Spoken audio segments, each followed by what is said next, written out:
मैं घर आई तो मैं बहुत डिप्रेस थी, मुझे नहीं अच्छा लगा। मुझे लगा he doesn't want me anymore, मुझे लगा कि he is done with me, और ये मेरी पर्सनल इनसिक्योरिटीज़ थी प्रोबेबली एज़ अ गर्ल कि शायद he doesn't want me in his life anymore. क्योंकि पहले जब उन्होंने मुझे जाने को कहा था तो 24 घंटे के अंदर वो मुझे ज़रूर फ़ोन करके वापस बुला लेते थे, लेकिन इस बार ऐसा नहीं हुआ था। और उसके बाद भी उन्होंने ऐसा कोई ज़िक्र किसी के थ्रू या मुझे नहीं बताया कि I need you come back, और इस चीज़ ने मुझे बहुत तोड़ दिया था। मेरे में हिम्मत नहीं थी आगे बढ़ने की, और इसलिए मैं भट्ट साहब से एडवाइस ले रही थी। मैं उन्हें कह रही थी कि मेरे में अब दम नहीं रहा, अब मैं क्या करूँ? तो क्या Riya, you and Sushant fought regularly, इसलिए वो सिचुएशन शायद 8 तारीख को एग्रवेट हुआ, या 8 तारीख का ये भी बोला जा रहा है Riya that this has to do with Disha Salian. Disha Salian Sushant की एक्स मैनेजर थी, उनके डेथ से कुछ रिलेशन है 8 तारीख का। How close was Sushant to Disha Salian? Ma'am मैं उन्हें एक ही बार मिली हूँ जब वो सुशांत के घर आई थी, मार्च या फेब एंड या मार्च में, जब when she became his manager. I only met her once. Other than that मुझे नहीं पता कि सुशांत की उनसे कितनी बात होती थी या नहीं होती थी। मुझे बस पता है कि उन महीनों में वो उनकी मैनेजर थी। कॉन्ट्ररी की सब लोग बोलते हैं I was controlling his life, मुझे एक्चुअली नहीं पता कि वो किस किस से क्या क्या बात करते थे, सिवाय जो वो मुझे बताते थे as a couple in conversation की आज ये हुआ, आज इसने ऐसा बोला, आज उसने वैसा बोला।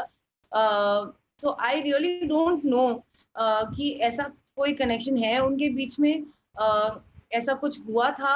आई डू नो कि उनकी जो दिशा सालियान की डेथ की न्यूज़ आई, उससे डेफ़िनेटली ये बात उस सुशांत को लगी होगी कि अब उसका नाम जुड़ जाएगा इससे, और इसका बहुत बड़ा ऐसा क्यों अन लगेगा?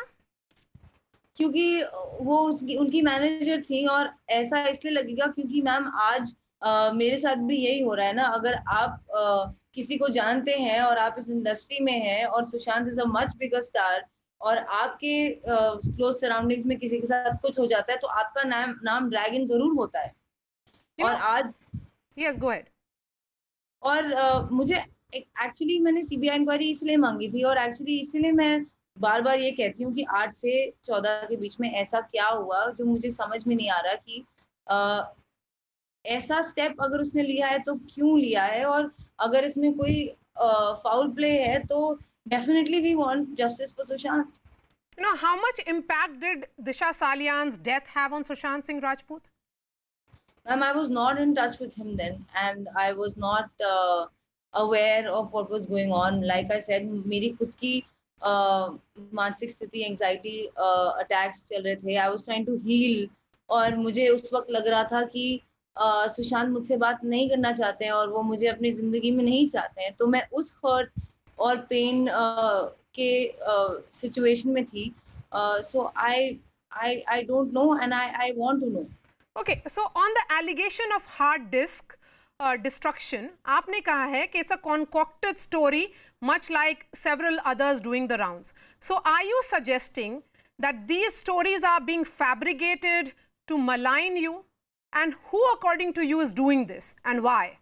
कौन कर रहा है इसको? Absolutely, ma'am. It's quite evident that his family is constantly making false allegations on me again and again and again. First, they made the financial allegation. Where is that 15 crores? If it was there, it would have definitely been found. This is absolutely bizarre. वो 15 करोड़ का allegation जब नहीं stick हुआ, तो उन्होंने ये अब नया drugs का allegation लगा दिया। उसकी investigation शुरू होने के पहले, एंड दे डोंट, उनको उनको कोई रिस्पेक्ट नहीं है कि इन्वेस्टिगेशन हो रही है। अगर आपने कंप्लेंट फाइल भी की है तो अब जो कंसर्न अथॉरिटीज काम कर रही है, आप उन्हें काम क्यों नहीं करने देते? आप बार-बार ये, आई एम नॉट सेइंग कि उन्होंने ये कहानी बाहर डाली है, मुझे सच में नहीं पता ये कहानी किसने बाहर डाली है। पर as far as this hard drive and somebody coming, कोई आया था। मेरे रहते तो कोई नहीं आया था सुशांत के घर पे, लॉकडाउन चल रहा था। सिर्फ जिस दिन मैं गई हूँ उनकी बहन आई थी। मुझे किसी हार्ड ड्राइव के बारे में कुछ नहीं पता, और मुझे ज़रूर लगता है कि ये भी उनमें से एक बेसलेस स्टोरीज़ हैं जो बनाई गई हैं मेरे बारे में, और ये जो विच हंट है कि सब कुछ मैंने ही किया है। अब तो ऐसा है कि ग्लोबल वार्मिंग भी होगी तो मैंने ही किया है, सब कुछ मैंने ही किया है। मतलब एक बहुत बड़ा विलन मिल गया है सब लोगों को, just because I was a girl, I was the most weak and vulnerable